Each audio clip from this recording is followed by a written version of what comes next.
Hello, and welcome to a reparative episode of the Drywall Podcast. I'm your host, once again, Nick Harmon, with us today for his second appearance on the show, Derrick Trout of East Coast Drywall Tools.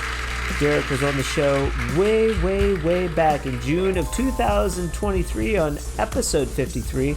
We talk about his two sons coming in and crushing it on social media, but we also have a bit of live video at the beginning, which is kind of fun, and we discuss dynamics of posting on social media. We talk about how he got started fixing and testing tools for his father's company, Wilko, way back in the day. We talk a little bit about ice baths, and he asks me a few questions about Fresco Harmony also.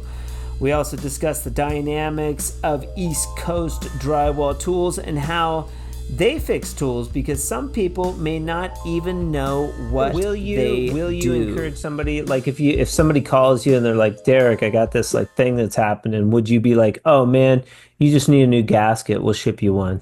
Oh yeah, we troubleshoot stuff for people all the time. They'll send me pictures. There's a lot of times they don't even know what brand tool they have. I mean, because they've acquired the tools from being used over the years, or they were handed down. And a lot of the stuff doesn't have any stickers or names on it. So They don't even know what to order. So they'll say, hey, you know, what do I need? And I'll kind of talk them through it. And if it's a basic repair, a lot of people will do it themselves.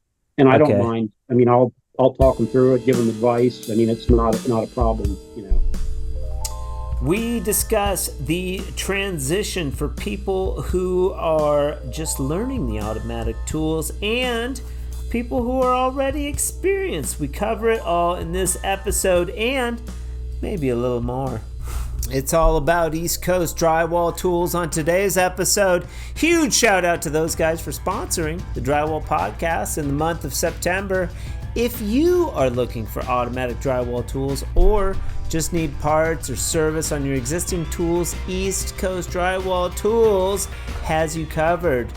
They have a wide selection of automatic drywall finishing tools, abrasives, knives, and stilts. You'll also find a good selection of professionally refurbished tools at discounted prices, all with free shipping on any order over $100.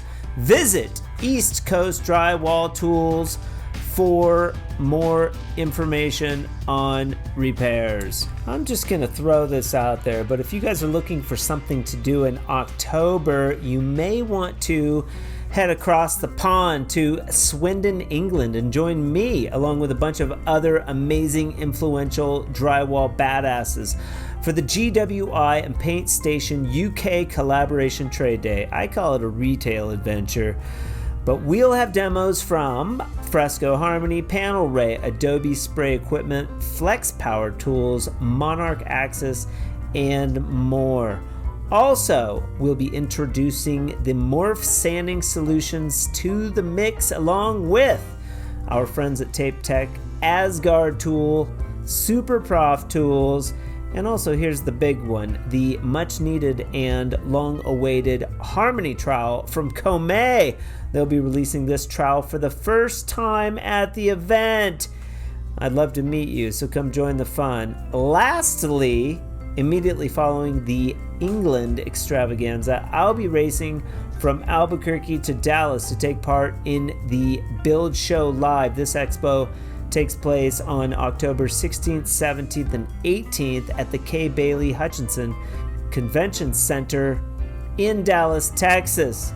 The folks at Tape Tech have been gracious enough to invite me over there, so we'll be playing in some colored mud and showing off a ton of badass tools. It's in Dallas. You should come. But for now, the quintessential tool master, Derrick Trout of East Coast Drywall Tools, on the 147th episode of the Drywall Podcast. Let's get into it.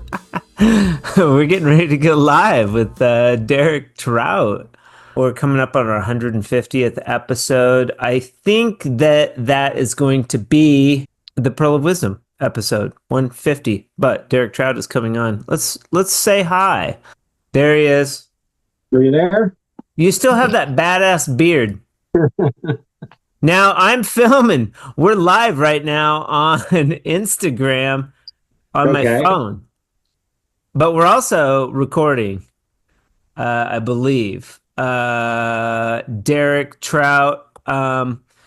So we got a couple of people that have joined. So we're doing two things here. This won't air for a couple of weeks, but look at that beard. Do we got any pictures of you with a beard? No, I don't grow a very good beard, unfortunately. One thing I was going to ask you right off the bat, Derrick, is you said multiple boys, or is there one boy that's handling the social media? I have two of my youngest sons. They're helping me with the social media and all of everything that goes on with the website. And that's Josiah and Mason Trout. Okay. Yeah. Are they there? Yep, they're here, not too far away. I want to see them. Mason and Josiah. Excellent. And how old are these two? Oh, I'm trying to think. I'm really bad with dates. I believe Mason's 22 and Josiah's 18 or 19. Oh, okay. They're right in there. Yeah, I know I'm terrible. I have five children, and the exact ages anymore are the hard thing for me to remember. I didn't realize you had 5. Yeah, I have 3 from a previous marriage, and then these 2 younger boys with my wife Cindy. Excellent. Here we go. He wants to go. This here's Josiah waving. This is Josiah. All right. I wanted to put a face with the name. Yeah. So he does a lot of our Facebook little clips that he does on some of the repairs on the tools. He's pretty good at repairing almost all the tools at this point. And, cool. And Mason, he does a lot of the computer work. He does a lot of the coding and things that go into the website and how to hook things up and get me in front of you here. These guys are doing a great job, Derrick, by the way, because I'm on social media quite a bit. So these guys are crushing it. They're doing really well. Good. Yeah. Well, any advice? We're always looking for advice too. Here's look at these two. Here's the older brother. He's the computer genius here. So no, wait. Which one did I message on Instagram to tell me to get better shots of the studio, and you haven't yet? That's me. I'll get it to you in a second here. Don't worry. We're 2 episodes down. We only have 2 episodes left. I want to make your video as good as possible. And how do you like the commercial for East Coast Drywall Tools? Do you like it? Is it okay? Yeah, it looks good. Yeah, I like it. I have some footage I can send you for background clips too, so I'll get those your way. Just like Derrick working in the shop or whatever. Now, do you two work in the shop ever? How knowledgeable are you about drywall? Actually doing the drywall? Speak freely. No shame. No shame. I don't know. I've never done drywall before. Yeah. There it is. Nice. Honesty. Well, I know about the tools. I don't run them. Do you guys work on the tools ever? I work on the tools, repairing and fixing them, but he doesn't. Okay. And the reason I have my phone here is because we're live on the Drywall Podcast Instagram page right now. So that's I've never done that before. Awesome. We'll see how it goes. I'm about ready to shut it off because Derrick and I are going to get super intimate. We're going to have a badass episode, part 2, and the listeners won't get to hear it for a couple of weeks. Sounds good. Well, very nice to meet you. Very nice to meet you too. Have a good one. All right. I'm going to turn the camera around here real quick. Bear with me, Derrick. Okay. So that's kind of what a podcast looks like from my standpoint. When we start a podcast, Derrick Trout episode 147 will drop in a couple weeks. Stay tuned for that. I hope you all have a fantastic day. Peace. Oh, that's a new thing you're trying there with the Instagram. Well, let me put these on. Last time we did an interview, so it was episode 59, I believe. No, you were 53, and I was just going through a separation with my wife. I believe 2 years has passed now. Wow. This It doesn't seem like 2 years. no shit. June 2nd, 2023. And I was in like a interim house when we did the episode. So I was a little off, but I think it's a great episode. I really enjoyed our conversation. Yeah, I enjoyed doing the interview. What did you think? Did you listen to the podcast? I don't know that I went through everything. I mean, I was there for it, so I've looked at different parts of it, but I don't know. It's hard for me to sit still for a whole hour sometimes, or I could be playing in the background, but I'm just, whenever you get older, sometimes it's a little different than, younger guys with social media. Right. It's social media is kind of weird. You were asking about going live. So when I'm on a platform like Facebook or Instagram, there's a difference between posting something and going live. Like I can hit it and go so everybody sees real time. Okay. So that's what I was doing. I was showing the Instagram listeners what it looks like when I get on a podcast real time. Now, when that goes live on a pod? So if you do that live, does it go away after you're done, or is it just recorded for It future? can.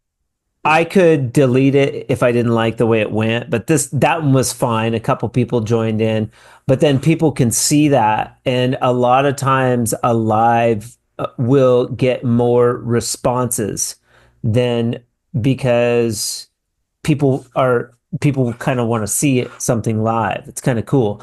Like a good strategy for you would be if you're working on something interesting in your studio, like you have a fix that's pretty common, or maybe something you wish that you could tell everybody that runs a bazooka a tip or a trick. You would tell one of the boys, "Hey, come in here and go live. I want to share this. I want to share this tidbit with the world." And you could just do that. Okay. And how do you know, how do you get to more people? Just by having people following you that find it? I mean, how does that tidbit get out to everybody that's being recorded live? I mean, how many people do you expect to be in front of when you're live? Is that now, okay, so there's two different audiences. There would be an audience that when you go live, it notifies a lot of your people, especially the ones that are online. So like, let's say somebody's scrolling, right, and they're friends with East Coast Drywall Tools. Well, they would get a little prompt that you're going live, and then they might go over and check it out. Otherwise, it'll post just like a regular post, and then people can view it as they come onto the platform. It's crazy. It's good information, because I hope that in the coming year that we do much more social media, and I'd like to be on and do more training and things like you're talking about, repairs, answer questions, whatever people need. That's what I'm hoping to do. Yeah, you could go live anytime and do like a video. You could just have Mason stand there, or, oh my gosh, Josiah. That's why I got to take notes. They could just come in there and stand there and, and when you're repairing something, and you would have to be the one to be like, "Oh, this is a good thing to go live. Hey, Mason, get in here and just film me. I'm going to do this live." And then you could talk, and then people ask questions. "Hey, Derrick, what about this or that?" They can ask questions, and you can tell them about, "Hey, how much is it to repair that part?" Whatever. What was your learning process to get to the point where you're at now? I know you've been doing these for a while, but did you just start out cold you were out there as a, construction guy making product and, doing finishes, and then, hey, I'm going to start going online? I mean, how did do you know, that's a good, do you know what's funny about that is that's a really great question. I'm going to give you the long version, since what the hell, we're on a podcast, we can talk. My dad used to be able to fix like anything. He was one of those dudes, like back in the day, a boomer. He built fences. He had a shop. He painted cars. He put an engine in my Mazda. He ran a seeding, mulching, and fertilizing business and had a mulcher that he would have to fix, and he put hydraulics on. The dude could do anything, and I was always envious of that. And I remember it was always the question of, how do you know how to do that? I would always kick myself because I didn't know how to do. Well, I don't like fucking mechanics. Like, I just don't. I don't want to be like, I'll pay somebody to do ball joints on my truck. Like, I don't want to do it. My dad's like, you can do that easy. I don't want to do it. I don't have a day to waste putting ball joints on my truck. So, and cussing and throwing stuff and buying and going to, AutoZone 20 times. But something that did occur to me is that I am like that in this other way, so that I learn how to do stuff as it, and his answer would be the same as mine. Well, if I didn't know how to do it, I'd ask somebody and learn how. Just like you learned how to fix drywall parts, you didn't know it first, but you figured it out. There probably wasn't somebody standing over your shoulder telling you everything to do and how to run a business. It's no different. And I tell my dad the same thing. There's no difference with the internet. It's just a tool. And if you start digging in, the more you post, the more you do, the more you know about it. And each platform's a little different. And it was a necessity for me to market Fresco Harmony to start digging in. But there's a book that I read when I started marketing Fresco Harmony 11 years ago or whatever. Someone suggested Crush It by Gary Vaynerchuk, and he's a marketing guru guy. And he was like, post, like, get a YouTube page, post up on it, get a Facebook page, post everywhere you can. And I was going on LinkedIn and everywhere and just posting, and that's kind of what kicked it off. And then from there, I couldn't afford to pay someone, and I couldn't afford to, like, especially with video, I had to figure that shit out. The other side of it is that I enjoy making videos, and I enjoy marketing. So that helps. Just like my dad probably enjoyed painting cars to some extent, but, he enjoyed puttering and figuring things out. So, like that, kind of like that. But I equate it to the same thing. It's just like learning anything. How do you know anything? And that is a good question. How did you learn how to fix tools? Was it repairing your own tools that like got you like inspired to like, because did you used to be a drywaller and then you're just like, screw it, I'm going to fix tools? Well, it started off when I was about 14.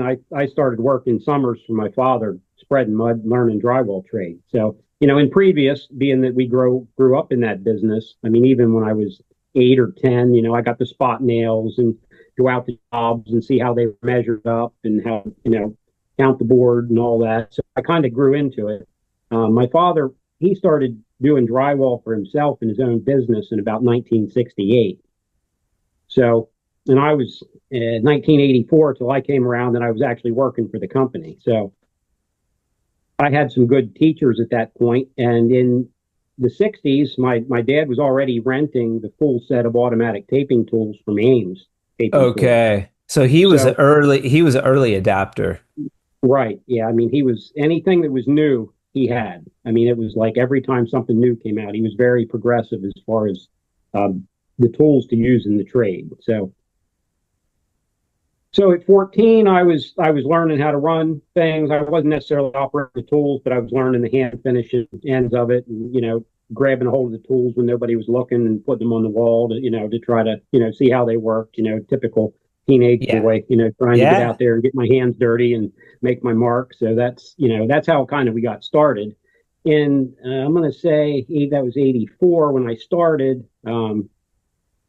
Late 80s, early 90s, my dad started Wilko Drywall Tools, and he started building his own brand, and we actually started renting our own tools out. Shut up. You were going to follow that same model of, we're not going to sell these, we're going to rent them. That was kind of mostly his idea, and we did, and we rented, and we also sold, and we sold other brands as well. I mean, but I got the opportunity through that we were still operating the drywall business. So I would get to take tools out that we were working on and trying to perfect. And I would be sent out, on a weekly basis with a handful of tools, take these out and test them. Right. Try out different settings, blade settings for angle heads, what runs well, what doesn't run well, take notes. So I would do that. And I was kind of a go-between between, the drywall business and. This was Wilko. The right. I got to back up. Your dad was like, I'm going to build a set of tools. That's what he did. And and to think we were probably the smallest manufacturer ever of automatic taping tools. I mean, and how we made everything from, we made bazookas, we made the whole set. You're asking how I do social media. I'm asking how in the hell does somebody build a set of tools? Give me a break. People think it's like whatever, but like all the machining and that goes into a box or a bazooka, even a handle. It's crazy. So how did your dad go from being a drywall person to making a set of tools?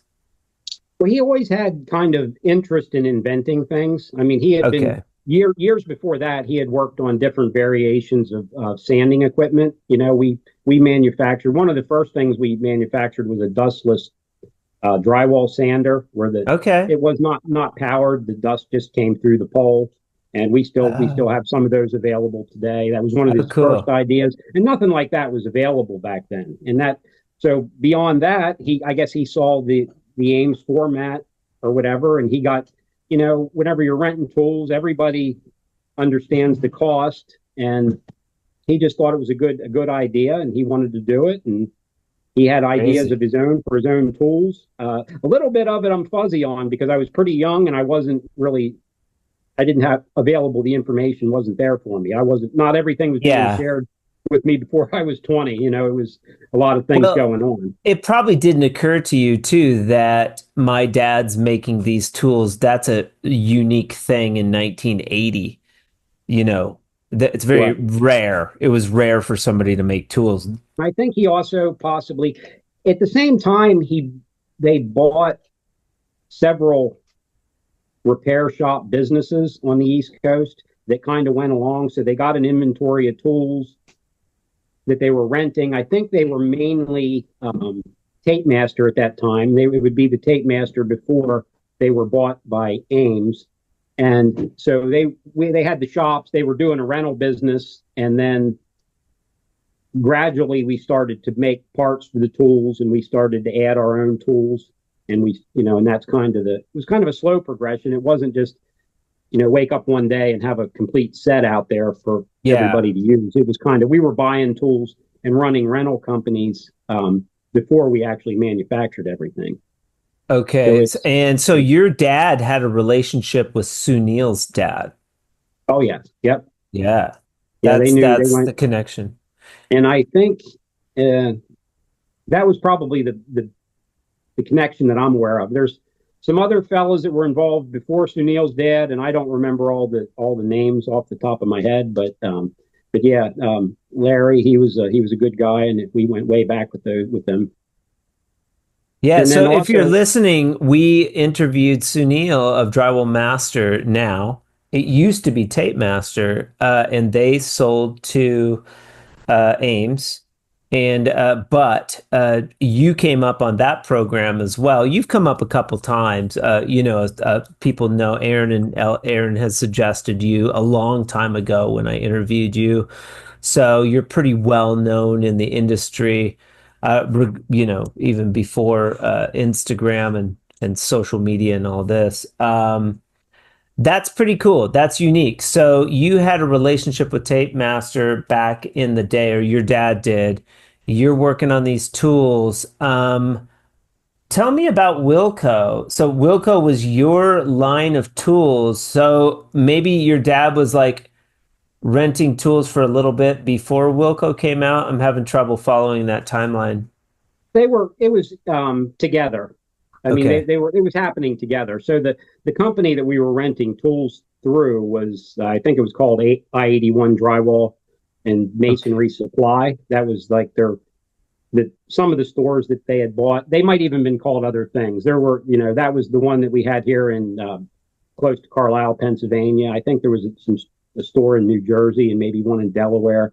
Again, I wasn't really privy to all that information. I was some of it was hush hush at the time, and I just we were still in the drywall business, and we didn't necessarily all of the competitors. We were starting to work on their tools through our other company, and we were trying to avoid conflicts. So I think that was forward thinking too, is that it seems like you were connecting more with your competitor back in the day. This industry seems to be very competitive when it comes to the tools and things like that. And it almost seems, in my experience, it's better to have cohesion, especially in a small industry like drywall.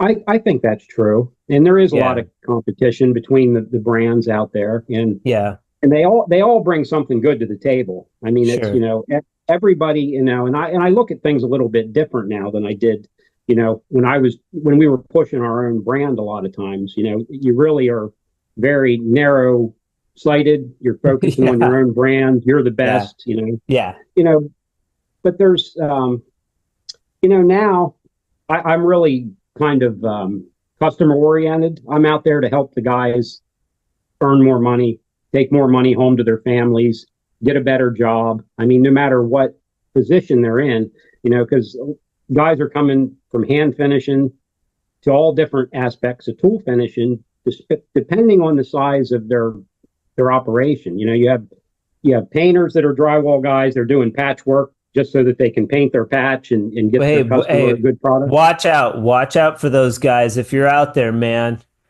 No, I'm joking. I like picking on the painters on the Drywall Podcast, but yes, a lot of painters have to be decent at drywall because they can't wait around for the drywall guy to come do a patch. Right. If it's only a light box or somebody punched a hole in the wall, whatever. I mean that as long as they can get a good smooth finish, it's great. And then there's remodelers out there that are doing, they might be remodeling a bathroom all the way up through the drywall, and they don't really want to hire somebody else. That's their MO, how they go about doing their business. They're only doing one small room at a time. They don't need a full-blown set of automatic taping tools. Right. But these guys, as they progress, sometimes they say, well, I don't really like doing tile work, and I don't like doing the electrical work, but I do enjoy doing the drywall. So they start to add more and more drywall work. And so I try to talk with guys and get them to a progression where it makes sense. I mean, unless you're doing, full basements or a couple rooms at a time, an automatic taper might not be for you, but, flat boxes might be. Other tools might fit in. So I try to talk with guys, and I don't, as much as I love to sell tools, I don't really want to oversell somebody or overburden them with learning all at once. I want them to be successful. I mean, really, that's my focus, and that's what makes me feel good at the end of the day. I mean, that's kind of, as I'm getting older, that being able to impact and know that if I've trained a guy, that's going to feed on into the future, and he's going to get a benefit from it going forward. And then if he can grow his crew or train his children, that's going into the future. It's not really just making one sale for me. I just really enjoy taking all the crazy stuff I've learned over the years and actually using it to benefit, the people around me. Because you're getting to be into your late 30s, so time's marching on. Yeah, real late 30s. I may not be quite as old as I look because of the beard, but I'm more mid 50s here than I am anything. But we're pretty close. I'm 49, so I'm almost there. Almost crossing the 50 threshold. I'm excited. Are you how in the last 2 years has your business progressed? Have you done oh my god with the coatings, the Fresno Harmony? Or are you doing more with the podcasts? I mean, what's growing and what's no things are going good. You may have heard 2024 ended rough for me. We lost my good friend Cam. Maybe you heard about that. I did hear about that. That was horrible. So that, and then my stepbrother committed suicide on right around New Year's. And so we were, we were close. He was funny. He was really a funny guy, and I loved him. And even now, I'm like, I see something funny. I'm like, oh, Avery, like I would have shared that with, like he would have thought that was so funny, And just, some people, mental health, just to be aware, mental health comes up on the podcast quite a bit. The podcast is doing great. A major relationship that I've come into is Ames and Tape Tech. They're fantastic. They purchased 4 months of sponsorship in the Drywall Podcast, so shout out to them. And that's kind of given me reassurance that maybe I'm on the right track. I can see algorithms of how the podcast is doing, but you never know, like who's listening. You just put it out. Well, I've seen, are you into other areas with your podcast or only construction and drywall? I mean, I remember seeing a clip somewhere. I seen some ice bath videos out there one time. I don't know. Right. Were you doing, was that related to I can't remember if that was related to the Drywall Podcast or just something you were doing. Yeah. Personally. So we'll do, like, I've thought of this idea where I would do a giveaway and I would get into the cold water because I do ice baths pretty regularly. I would get into the ice bath and then pull a name from a hat, who wins is the ice bath giveaway. Well, I'm not giving away an ice bath. We'd be giving away a tool or something, when Can-Am. But the ice bath is still part of what you're doing now? Yeah. I love doing ice baths. They're hard, but I love the benefit. Just something that I do for my health. I really like them. I did the cold immersion through, basically showers for about 2 years. I never did do an ice bath, but that is on the bucket list. So I'm going to try that out at some point. So that's a little bit why I brought it up. So yeah, do it because you have colder weather up there, right? I would imagine. Yeah, Pennsylvania, central Pennsylvania, we get pretty cold here. Yeah. So in the winter, just throw that. Get yourself a Granger, like a water, a horse feeder, and something that you can get in a tub, fill it up. They actually you can get a top for them on Amazon, that'll I already got I got a giant cooler like they would use at a baseball stadium for selling stuff out of. It's a giant cooler. We're going to be using that here. So you're gearing up. Okay. And then on Facebook, they have a really good group. They have a couple of groups, but like DIY ice bath people, you could go in there and ask questions. How do I prep it? My friend Grant has a freezer that he uses, and that's a really good way to do it, but you want to circulate the water. So you want some kind of a pump that moves the water. Otherwise, it just it gets nasty if you do like 10 ice baths or something. You have to change your water. But that's a great way to do it because you can regulate the temperature. Mine, I have a chiller, and then I have like a inflatable tub that I get in. And it circulates and chills the water. And what type of long-term benefits how long have you been doing the ice bath and what kind of long-term benefits have you seen? Like 4 years I've been doing them. I kind of poo-pooed the idea initially. And my friend got this cooler and I was like, you just wasted $1,000, buddy. You're not gonna, and he was like trying to gear himself up, like he get in the bathtub. This is like when it was on the front end, when people, nobody knew about ice baths. And so he was trying to get in his bathtub and fill it with ice. And he was like, I can't stay in. I was like, dude, you got to get in there and you got to stay in there. And so he invited me over, and I mean, we had to break the ice. It was like at 32 degrees. And I remember, now there's two of us, so one of us has to be macho. So I was going to show him. So I got in the ice, I stayed in there for I did these teepee finger, and I stayed in for 5 minutes. And wow. we didn't know what we were doing. And I got out, and I couldn't eat my taco. Like my hand was shaking. It's not recommended for people with high blood pressure, things like that. Right. I know a lot more about ice baths now, but I remember thinking to myself, well, I'll never do that again. I did it. I don't have. And about a week later, I wanted to do the ice bath again. There was something about it that was just calling to me. It was so weird. And it does And make afterwards. It does make you feel good. I mean, you, like I said, yeah, I've used well water. We have pretty cold water, but that's been, okay, and I yeah. kind of For showers. my boys were doing it, and I started, and initially I can remember, the first time it just hurt, the cold Yeah. hurt, Yeah. and then whatever, it was 15 seconds and 30 seconds, and then I heard my boys talking about 4 and 5 minutes. I'm like, all right, this isn't going to stand. I'm 2 minutes is all right. that's optimum. Minimum is 2 minutes is what you want to do for optimum benefit. And then 32 anymore. I go in at like 40.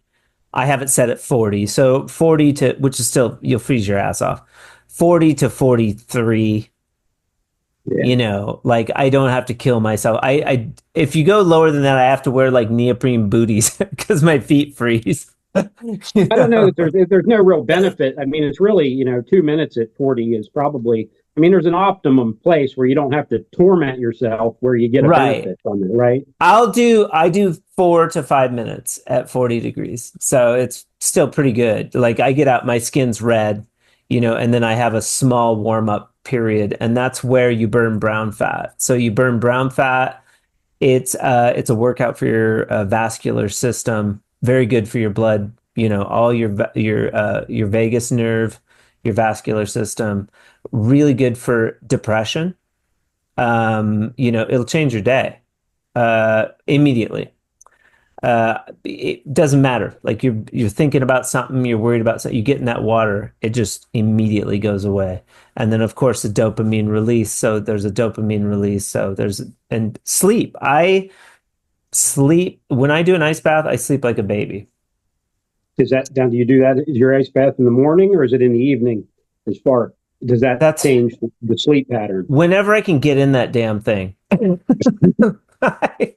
Normally I go so I wake up in the morning and I turn on the chiller and it's at about 50 and it takes a couple hours for it to cool down. And I'll get done with this podcast and then I'll probably go in. I'll do a few sit-ups and a few push-ups and some stretching, and then I go in. And that's a really simple 20-minute daily thing that I can do. Lately, I've been doing it every day, but I go periods where I don't do it and I have to get back to it, or my chiller's broken or something, Yeah. Yeah. Yeah. I highly recommend them. If you can do them, do it. Well, you're inspiring. So, I mean, you get me off the couch to do it again. I kind of got away from it. I got sick in last year and kind of wasn't doing it, and then kind of fades away and fades out. Well, it is good for immunity too. How did you get sick? What happened? I don't know. I think it was probably the flu or something that I got for a couple days or a week or whatever, and it just kind of I didn't necessarily want to be freezing myself when I wasn't feeling well, and then it's just weird how it kind of you fade in and out of things. But I was pretty steady for about 2 years before that. And I really, the benefits and the dopamine release and the feeling great, I mean, it's really, it's all true. I mean, it's just like anything. Working out is the same, or running or anything. It's easy to get out of. You just have to sort of force yourself to, okay, Monday, I'm going to go, I'll do it once a week or twice a week. 12 minutes a week is also optimal, is what they say, whether that's a combined 12 minutes, during different days or whatever, but 12 minutes a week is optimal. Yeah, they're great. And then, with Fresco, lots of good things are happening. It's still really challenging, as you know, to run a business, especially a product-oriented business. I got to buy materials. I got to get paid. I'm playing this game, and then I'm still doing Fresco jobs on the side because I'm not married anymore. I increased my prices a little bit, got rid of my helper. I'm doing the jobs, to offset that income. So, and then it's hard because I have my kid every other week. So I have to schedule, I have to schedule things accordingly because when I have him, I'm really busy with him. How old's your son? He's 9. He's 9. Yeah. So we have a good time. And Good.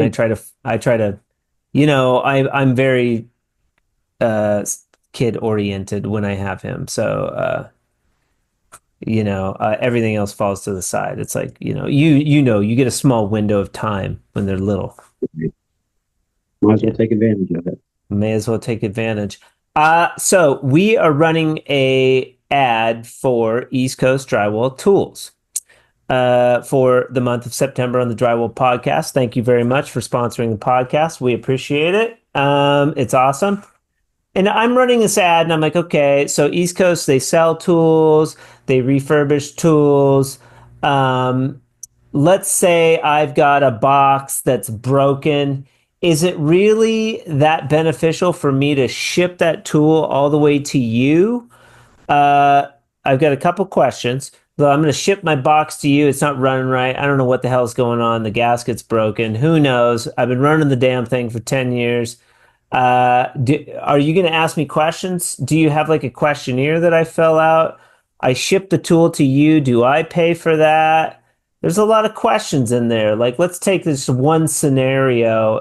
If somebody, and why not just send it back to like, Tape Tech or Level 5? Why don't I just give it back to those guys and let them fix it? Well, a little bit of it has to do with where you might be located and the Okay. downtime for your tool. If you're close to Tape Tech or you're close to Level 5, then maybe it makes sense to deal with them. Okay. We've been repairing all the different brands for over 35 years, so we have a lot of experience. I mean, Okay. Tape Deck, Level 5. There's a lot of different places that can repair your tools, and if you have mechanical ability, you can also tackle the project yourself. I mean, it really kind of depends on what the tool needs.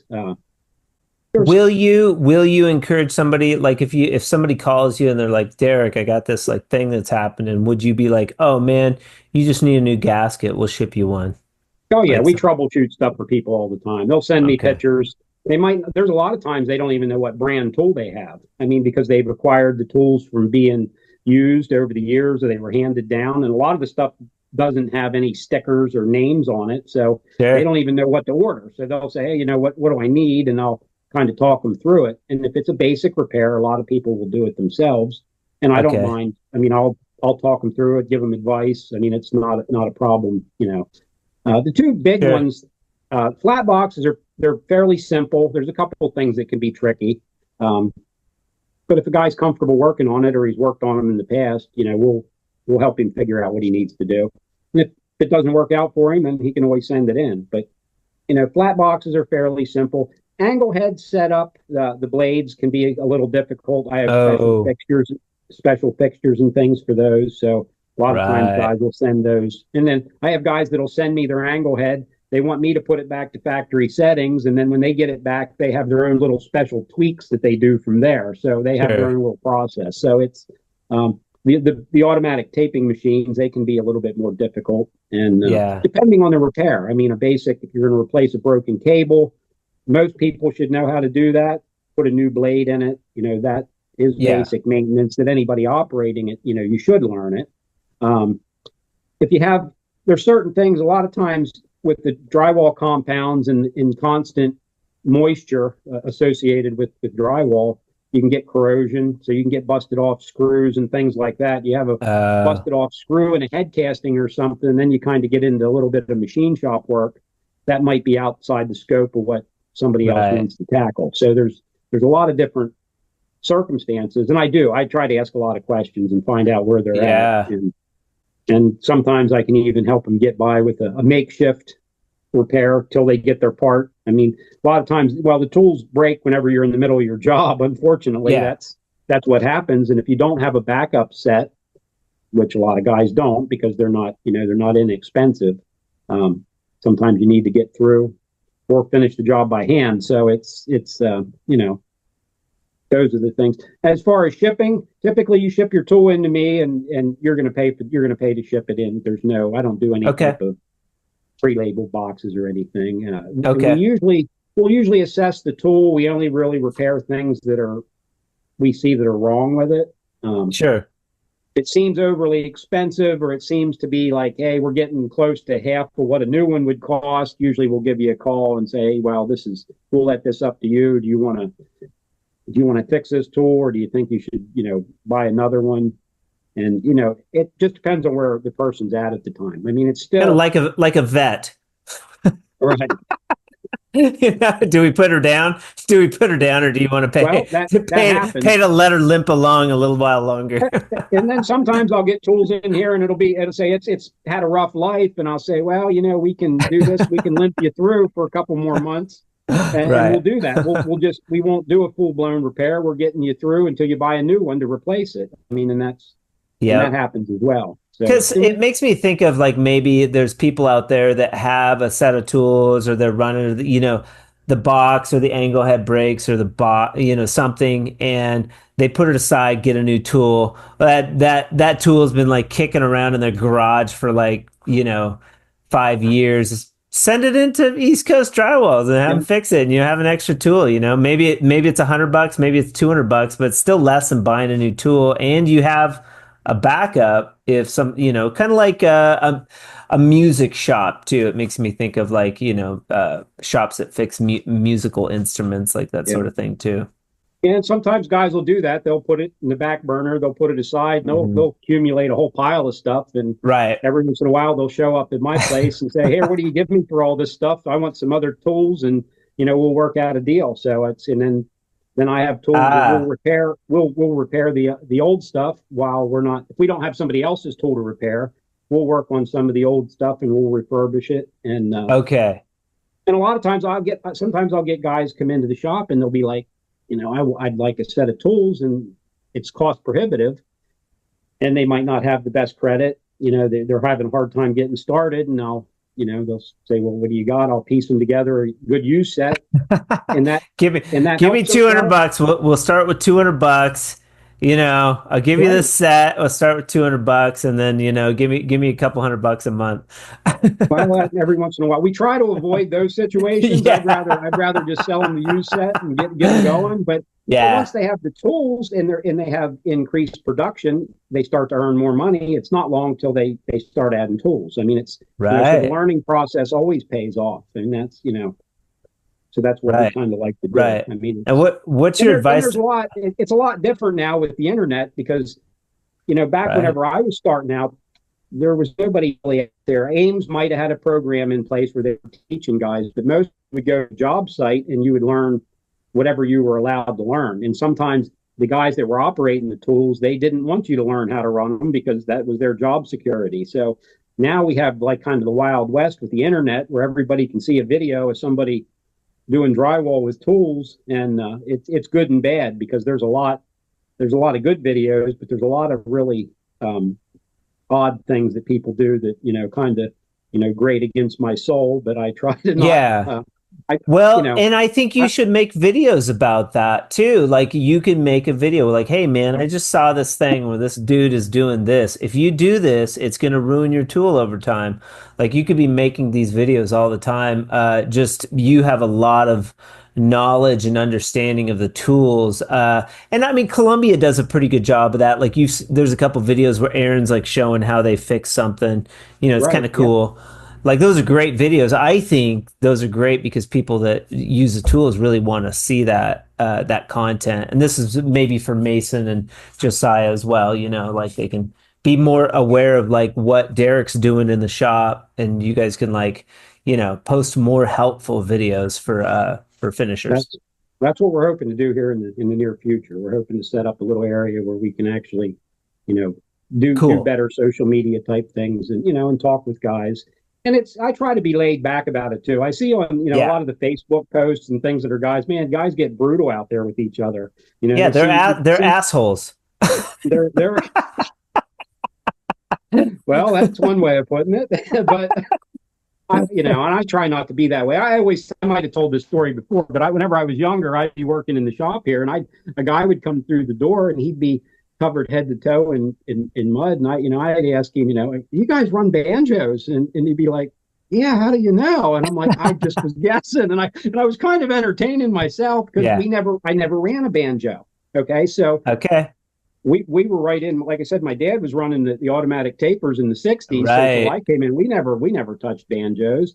So but later on, as I were selling more tools and I was interacting with more people, and I kind of developed what my job was, and that's basically it helping people get a better job and get it done faster. I mean, really, that kind of boils down to what I'm trying to do. I want to increase your speed and your production. I want you to get a good job. So I saw some videos of some guys that were really good banjo operators. I saw them online, and I'm like, wow, there's no shame in that, man. These guys are really boogieing along. So it's way faster than taping by hand. So I'm like, well, there's certainly a place for just about everything that people do. I mean, there's a succession, that you can use. So I'm like, hey, if I can take a guy from hand taping and get him into a banjo, or if he's already a banjo and he's really proficient with a banjo, I can transition him to automatic tools, just maybe not the bazooka right away or the automatic taper.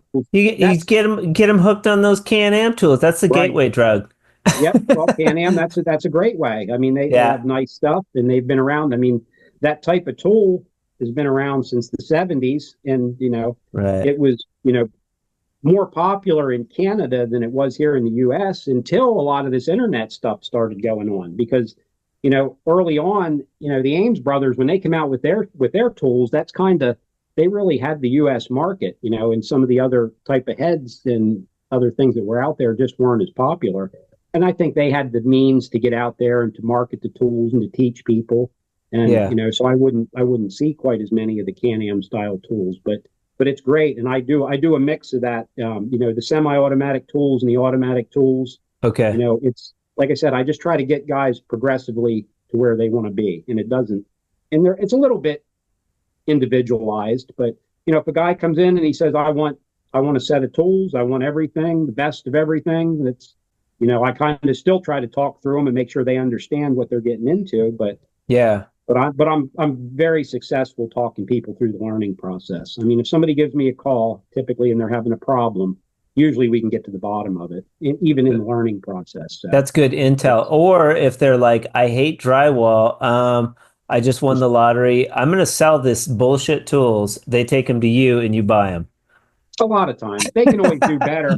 I tell them outright, I always refurbish. I fix everything and make sure that it's operational. I can't buy used tools. Like if you sell them personally online to somebody, usually if you take the time to do that, you can make out a little better. But because I have to reservice them and I still have to make a couple bucks on them when I resell them. So it's like anything. It's like, anything used you're selling, but Derrick might lowball you. He might lowball you if you go to East Coast. But if you have vintage tools, I know that you like vintage tools. So if you have an old banjo or something laying around, he might be interested in that. Oh yeah. Any antique tools. If I don't have a couple of them, I'm usually interested in stuff that I've never seen before. I just right. It's coming to be far and few between of those items, but they're still trickling in. I was just last January, I had the pleasure of going out and helping my friend Elmer Schrock at Tool World out in Arthur, Illinois.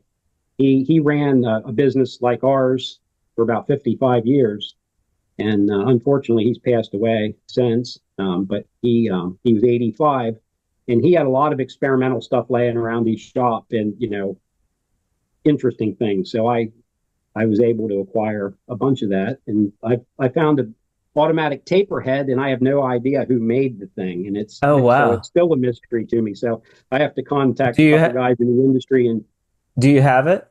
I don't have it with me here. It's in my shop. But I was gonna say, shoot me a photo. I'm happy to throw it up and be like, hey, does anybody know who may have made this? It's a real oddball. There's features on it. It looks just like a regular automatic taper head, but there's certain features on it that I've never seen before. So it's and that's what I really enjoy. I'm an antiques guy in general, so I do a lot of picking and buy, trading, and I do industrial antiques and music instruments and a lot of different things. I'm out there. That's kind of my sport. Is I go out a couple times a week and I do some hardcore picking, and I have a good time with it. So Well, I I'm find sure. and I don't find drywall stuff very much at different markets. It's very, No. very rare that I find.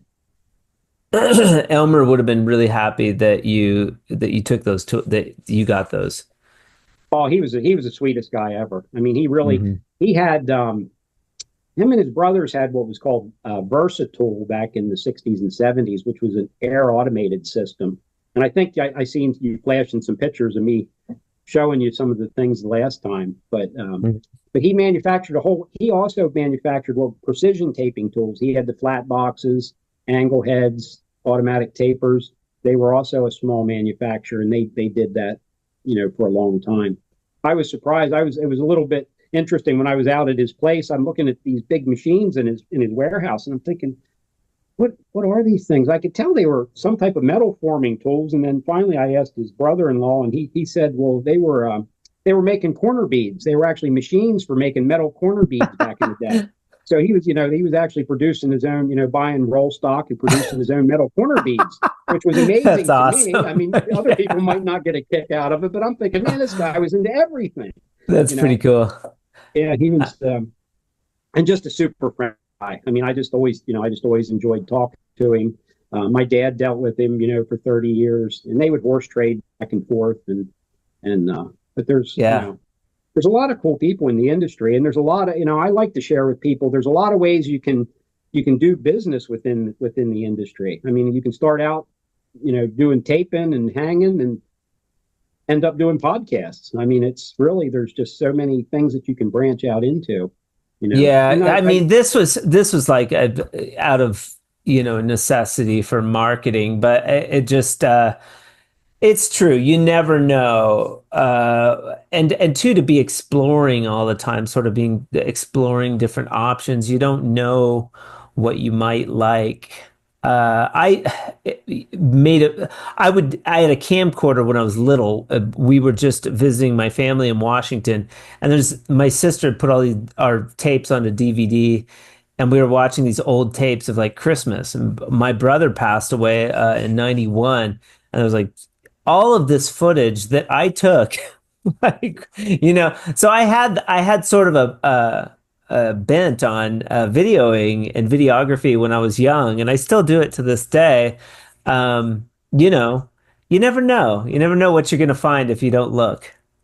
Yeah, I remember when I was in, when you're in grade school and your teachers are asking you, oh, what occupation do you want to do when you grow up? And everybody's like, I want to be president. I want to be a fireman, a doctor. Mm-hmm. Well, back then I didn't realize sometimes the construction looked down on a little bit, but I wanted to be a drywall guy because that's what my dad was, Yeah. And that's kind of an odd thing back then, but it's, it actually seems like, I don't know, more people appreciate the trades nowadays than what, I don't know, back in the 80s or 70s, they might not have been appreciated quite as much, where the more professional, the doctors and the things, but now, now we're coming back to the trades because the work it's coming back. It's coming back. The work needs done. People are getting a little better wages all the time, and especially independent finishers, people that do patchwork, especially. I get a lot of people on here that do patchwork that crush it. Just one dude, 600,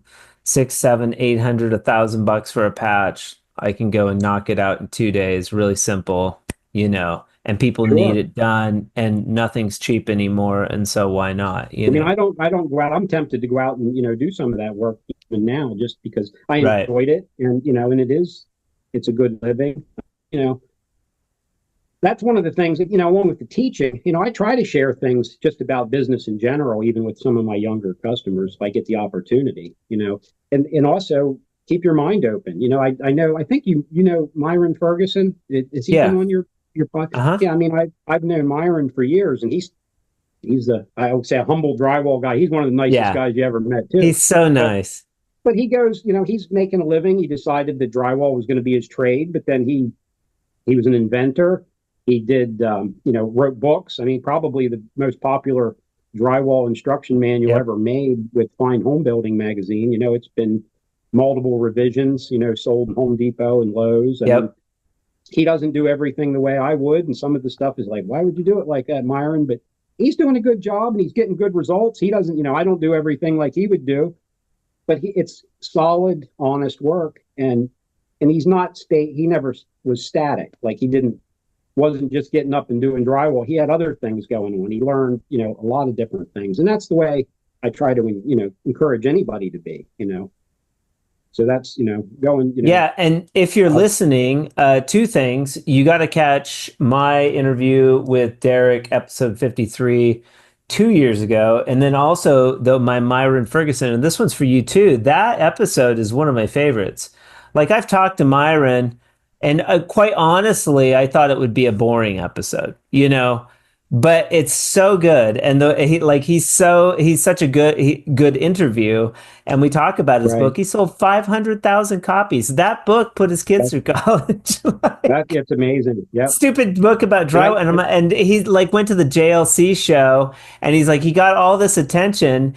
And I was like, well, why do you think these people were paying attention? He's like, well, let's face it, drywall's fascinating. And I was like, yeah, I guess at least he thinks so. And I had a funny story the way you said that, the drywall is fascinating. At one time, his wife was telling me a story about how, I think they did a little bit of counseling for younger married couples at some point. And she was telling me this story about how, she really, drywall is probably not the most interesting thing to her, but with his enthusiasm, she gets caught up in it, right? Because, it's her husband, and, and he's talking about it. It makes it exciting. I mean, it's people do they do like it. And especially if you're running an automatic taper. If you're running an automatic taper, people are fascinated. I mean, they love seeing that. Or walking on stilts. Like, it never gets old. It never gets old. Like, you're the superstar of a job site. Somebody's never seen stilts, and you walk in on stilts. They're just like, what in God's name are you doing? Yeah, I posted a little video of a pair. I have a really early pair of stilts, really weird ones that I've never really seen them other than in an old catalog. And I think I got I think it might have topped 1 million views on a Facebook post from them stilts. We're going to gear up, and I'm going to try to climb on them things and clank around and see if I can get some more views. I don't know if I would. They seem really they seem skimpy. In your ad, there's an old pair of stilts and an old banjo. Because we talk in the first episode, we talk a lot about the older tools. Pretty cool. So I guess going forward for what we're trying to do is to just basically concentrate on, teaching people and getting out there, and hopefully with social media. I mean, because that seems to be a great way to reach a lot of people. Those boys are doing a good job, and it's noticeable. Somebody that's on social media a lot, like myself, I notice they're just more on top of it, and the content's really good. Do you ever fix? We just had Dave Darnitzer of Appletech. Do you ever fix continuous flow stuff? We work on it a little bit. I haven't done a lot with it. Hopefully in the future we can get more involved with it. I just not been one of our specialties. I don't have a lot of local guys working with it. I have, but I have ordered parts from them and put, the guys that are local, I have worked on some of the stuff, but it's okay. It's pretty cool. It's a pretty amazing setup. It is. I think drywallers poo-poo it really easily. But the more you sort of go into it, and Mark Wilson was also on the show with Ames. He talks about it. So they have a continuous flow setup as well, Tape Tech. In certain circumstances, you got a bunch of board ahead of you. You're commercial, and you got two dudes mixing up. You got 30 rooms of floor in big apartment buildings or something like that. You can drag it. I mean, that's the perfect setup. Yeah. Residential, sometimes it can be just depends. Right. I mean, going up and down stairs with some of the equipment, I don't know, but it's it just depends on your situation. And it's funny whenever you look at some of the continuous flow stuff. Some of the first Ames tools were based kind of on the continuous flow. Some of their early tapers, I think back into the 40s, they had a big hopper setup, and they had their automatic taper was a continuous flow setup. And then whenever they came out with the current style of automatic taper, it was kind of the advertising. Well, you don't need to have cords and hoses behind you anymore. You're kind of free of all that stuff. And now, they've kind of come full circle, and now there's finding situations where it works out for guys and it really speeds them up. But I imagine if you had a giant project, just keep dumping mud in that hopper, it'd be a big time saver. But have you ever operated one? You ever worked with one? No, it'd be fun. I mean, just not having to go back and pump up your box, crush it. Yeah, that would be. Yeah. I mean, it would require a couple labors because he was also saying too, like, you got two dudes, like if you got a couple guys that are just mixing and filling up a big tub, yeah, you can just go. It's amazing. It'd be fun. The box, two things: you're not carrying as much weight in the box, and he said it's like 90% less pressure. And I was like, oh, well, that's a really big deal. You have some pressure feeding in from the pumping action, I imagine. Like 90%. Like you're pulling off of that box. He said, tell them 90 and they'll give you 50. But like you're going to want like 50% less pressure on your tool. And I was like, oh, well, that saves a lot of energy. That would be nice as well. So yeah, just cruising. I imagine that they'll just get better and better as time goes on. More people adapting to it and lighter weight and everything. So it's right. But then we also talk about like the slot box, the banjo. It's really opened my eyes to a lot of different. There's a lot of people that use the slot box and they'll like still use it, and it's pretty quick.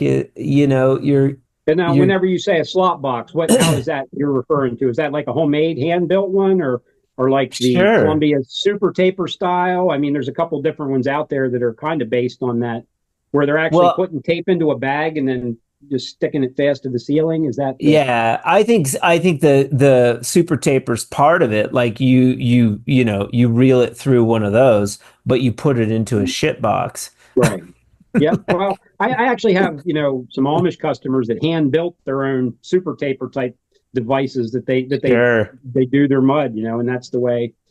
And they're running all the other automatic tools, and they're still using this method where they're putting it in a bag, or they have this method where they drape the tape on their arm, and I'm like, oh man, that's not for me. But I'd like to, I've never actually seen it, but I've had it described to me, because I always want to keep my hands clean, right? The bazooka guys and the automatic taper guys, I mean, they kind of pride themselves on staying as clean as they can. I'm a very clean finisher when I finish. I mean, I'm doing the color now, but like I like to stay clean, So how much drywall did you do or did you do mostly coatings, or did you do a lot of drywall in the past? I was union first generation. I had no clue, Derrick. Like I got into the mobile homes manufacturing and it was all quick set. And then I was spotting screws and then one of my jobs was to walk around on stilts and caulk the ceiling wall transition in the homes. They'd send them out like caulked and painted, and I think they'd fix them later because of the shifting when they move around. Yeah. And then that was one of my least favorite jobs was going and patching up those type of houses whenever they were put into place. I mean, nightmare. Just random. It was like an Easter egg hunt. You had to go looking for cracks and busted things and nail pops, and it wasn't bad work, but it just, whenever you're used to the flow of a regular drywall job, going and picking things here and there, it just seemed annoying at the time. It probably wouldn't be too bad now. Nah. Now, were you working in a factory, or did you always go out and just fix them after they were? No. I was in a factory pushing the homes around. We were manufacturing the homes as they went around. The floors would float around on air. Were they using automatic tools on these houses at the time? They weren't, but they were. I remember they were transitioning to, and they had this big tub with like hot water because they ran all quickset joint gum. Right. Now they were going to run quickset through the freaking automatic tools, which seems dumb. Even if you're using hot water, I mean, over time, it's like going to get gummy. I wouldn't. Well, I've had the experience. I've gotten to go into some of the factories and try to help the guys transition, and there's definitely a different set of problems that they have in the factories, and they do, use an all-purpose compound versus the quickset. I mean, it's pretty interesting. So it's Well, and now we've been talking to the mud skip people. That is interesting for that type of scenario. If you're going into those situations, because the mud skip creates the mud to be to where you can go over the top of it when it's still wet. So you can do multiple coats, and it doesn't. You can still wash it out, so it doesn't gum up like quickset. Now, does the mud skip, is its purpose to reduce shrinkage in the compound? Is that what it does? Yeah, and like for patching, you can do multiple patches, and then like a bunch of people online right now are using for skimming ceilings. I'll use it in the color, and what I found on the last job was that it I had a couple areas that that flared out when I got back to do my sealer and my final coat that I had to fix. Well, I cut them out and I do fiberfuse, really quickly and hit it with that mud skip, and then I could seal right over it, no issues, like while it was still wet. So that stuff's been kind of interesting. It's new to the market. They're doing I'll have to take a closer look at it and see. Yeah, I'll tell Paul to send you some and just like let you check it out, especially if you're going to mobile homes, because that might be a big solution for mobile home manufacturing. I just thought of it, Right. But yeah, to me, quickset was not a good idea for automatic tools in that setting. Yeah, one of the problems I had seems to be a high turnover of labor in some of the manufactured housing. Well, it's crappy wage. But so whenever you're dealing with automatic tools, once you have somebody trained, if they go out the door and they have somebody else coming in, that's kind of one of the issues that I've seen. Yeah. If they can keep some lead people there that can oversee, then it's not a problem. But they had different departments for people, so it was like some dude would be doing angles, another dude would be doing butts and bands, another dude would be doing metal. And everybody had their own little thing that they did, and they'd have a big team of people just crushing out, 6, 7, 8, 9 floors a day. It was production. And then I left that environment. That was my introduction. And I went into the union as a 50% apprentice. And it was like proper downtown Portland. They're all running the tools. And I'm like, what are those? And I was like, it didn't occur to me. I was like, oh, like at 20, 21 years old, and my remedial knowledge, and they just don't even touch the tools. Your little cub, you could wash the tools, you can spot screws. If you have nothing else to do, you get to spot screws. And I walked stilts, so I was a little valuable, but like we moved scaffold and just, washed tools out in the cold ass rain. It sucked. Right. Yeah. Yeah, that's what I was saying. People that didn't want you touching the tools. You break their tool for the day. They're not going to be happy with you. That's for sure. Well, much like you, it wasn't about that. It was more about production. Like, because I was always like, oh, I could do that. I could run that box, and you can't. It takes practice. But still, I always looked at those tools and I was like, I can do that. Probably like you saw those tools and you're like, let me run that thing. They make it look easy. Like, I can do it. And, I would jump on a form. You get a cool foreman. He'd let you, he'd teach you a little bit. And I'd be running it. And sure enough, the superintendent would walk around the corner. What the hell's going on here? Yeah. And so then and then I started moving around, and like when I went to Colorado, they were using banjos again. And I was like, why the hell are you guys using banjos? And the funny thing is you would think, all these years in the industry, I still run across people that they've never seen the automatic tools. It's like they're still doing it by hand. There's areas of the country where they don't have access to the stuff, or they've been doing it by hand. I don't know if they're in a cave. They've never seen the internet. But there's still people out there. I'll get a couple of them a year that they're not familiar with them, never seen them. And it's the funny part is it's their trade. They're actually out there doing the work, and they're just still, they might have heard of them before, but they never really got their hands on them. Carpal tunnel, shoulder issues. Well, that's, Yeah.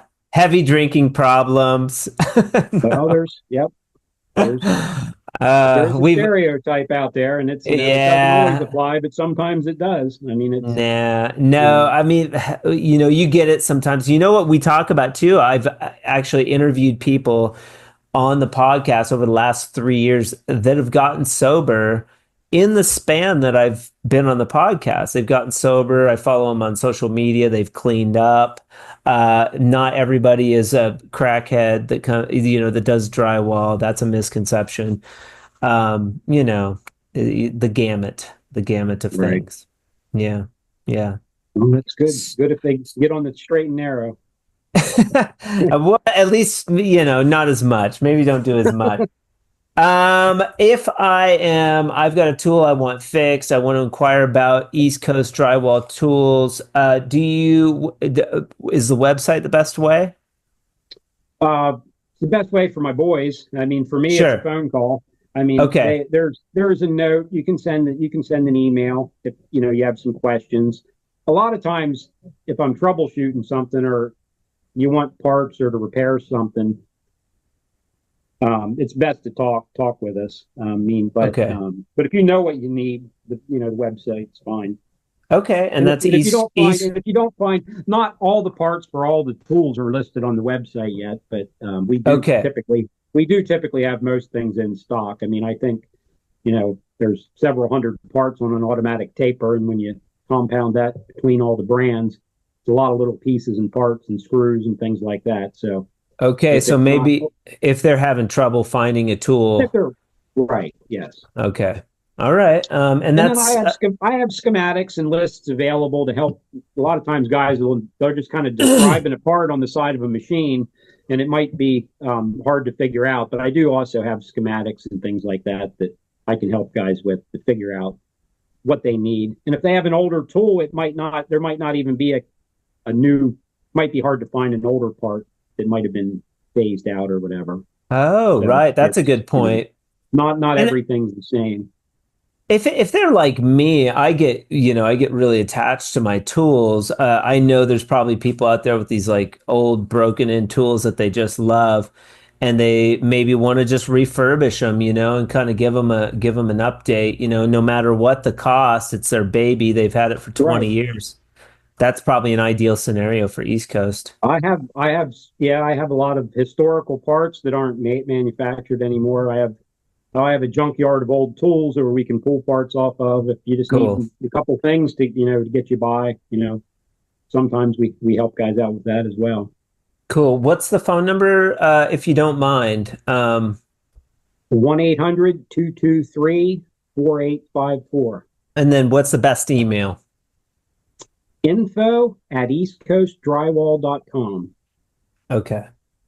And then the website real quick, just for the listener. eastcoastdrywall.com. And then I have that on the advertisement as well. And of course, your pearl of wisdom. You've had a bunch today, but something you could bestow on the drywall community. What would you tell them? Besides, Well, don't drink so much. well, don't drink at work for one thing. Don't do drugs at work. Separate some certain things. But really, I mean, the thing that I would encourage people to do is, be free with the knowledge that you can share with other people.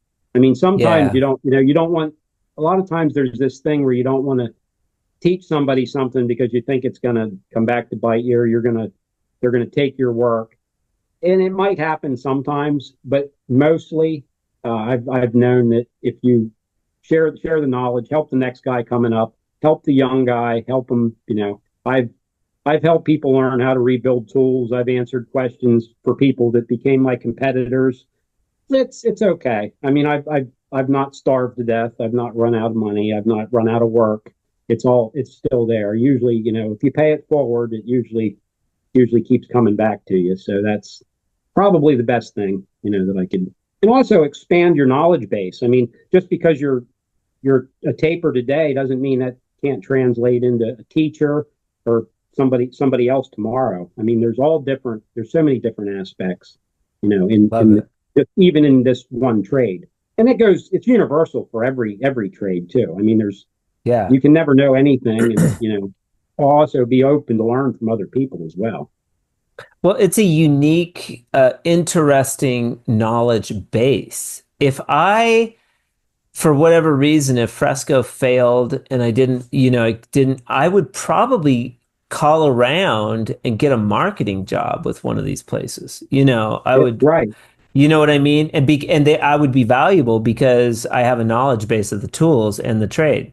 So don't discredit your knowledge. It's a good base, but you certainly shouldn't be limited to just that. There's other options available. Or write a book like Myron Ferguson. Right. Well, one of the things my dad always told me was, get a trade under your belt and then you go do something else. Go do whatever you want. You always have something to fall back on.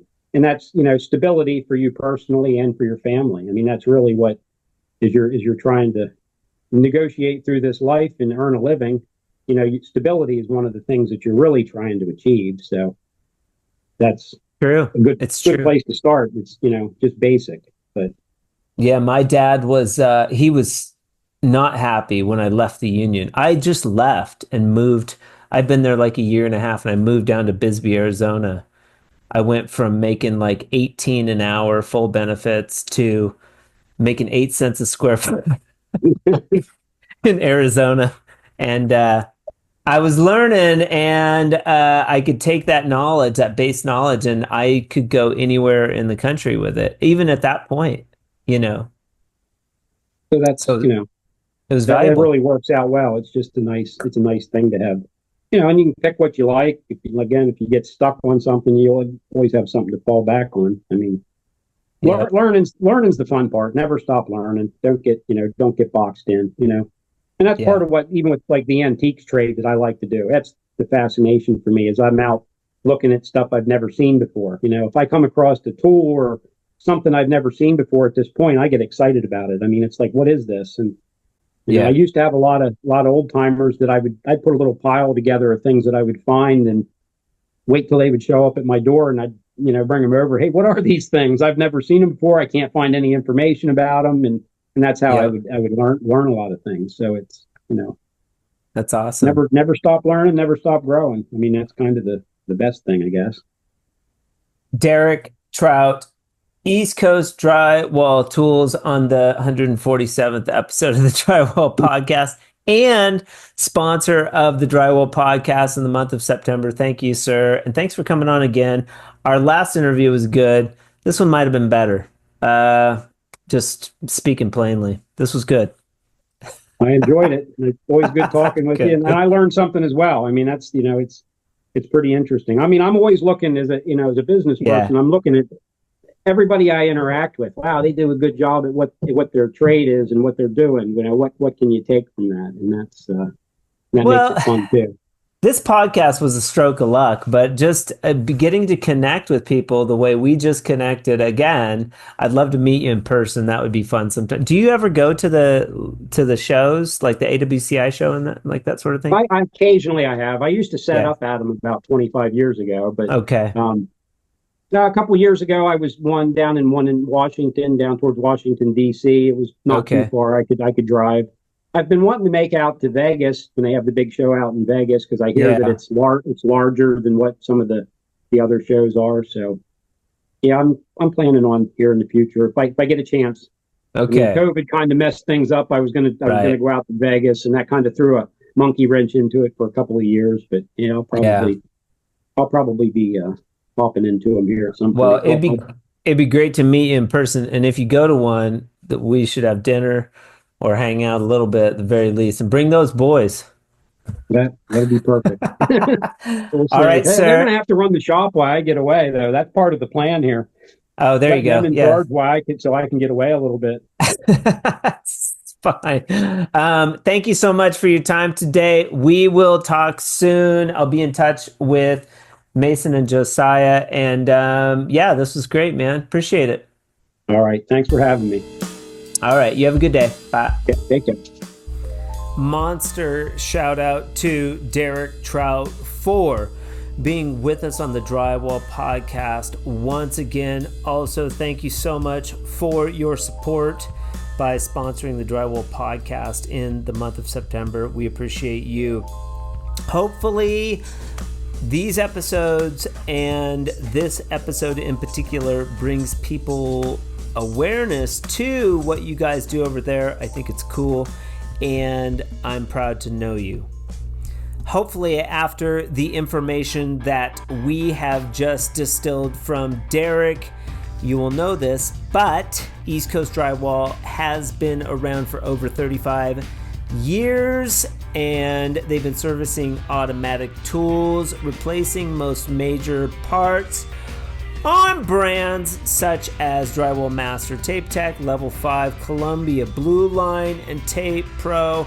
You'll be kept updated throughout the repair process, and you can always call if you have questions or for updates. Check out my interview with Derrick Trout, owner of East Coast Drywall Tools, all the way back on episode 53 of the Drywall Podcast, or maybe you just heard him on this episode. Regardless, you should head over to eastcoastdrywall.com for information or repair. Thank you so much for joining the Drywall Podcast today.